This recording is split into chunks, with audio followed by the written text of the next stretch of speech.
জানে জানে মাথো জগৎ কৰ্তা ভগৱানে বাইদেউ আপুনি মন মাৰি থাকিলে মই বৰ বেয়া পাওঁ মোক সকলো ভাগি ভাগি শুনাই দিওঁ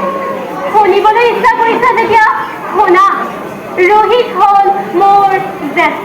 ৰোহিত হ'ল বৰৰাণীৰ জ্যেষ্ঠ পুত্ৰ আৰু সিন্দুৰা হ'ল মোৰ কনিষ্ঠ পুত্ৰ ভৱিষ্যতে অৱন্তী ৰজা হ'ব ৰোহিত আৰু মোৰ পুত্ৰ সিন্দুৰা হ'ব তাৰ দাস গতিকে মই মাতৃ হৈ এই কাৰ্য মই কেনেকৈ সহ্য কৰিম খুজিবাই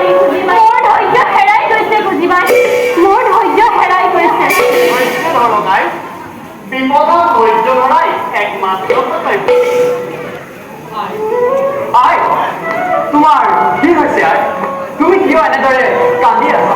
মোক বুজাই কোৱা বাচা সিন্দুৰা আই সুখেৰে দুখেৰে মইতো অৱন্তীৰ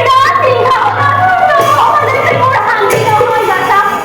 বলে কিবা কওঁ হ'লেও এদিন নহয় এদিন মইতো অৱন্তীৰ সিংহাসনত বহুৱাই যদিহে তই ৰাজপুত্ৰ হ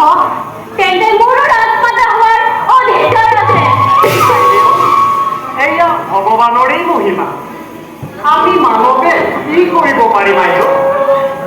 এয়া আপোনাৰ অদৃষ্টৰ লিখন অদৃষ্ট নহয় খুজিবাই আজিৰ জগতত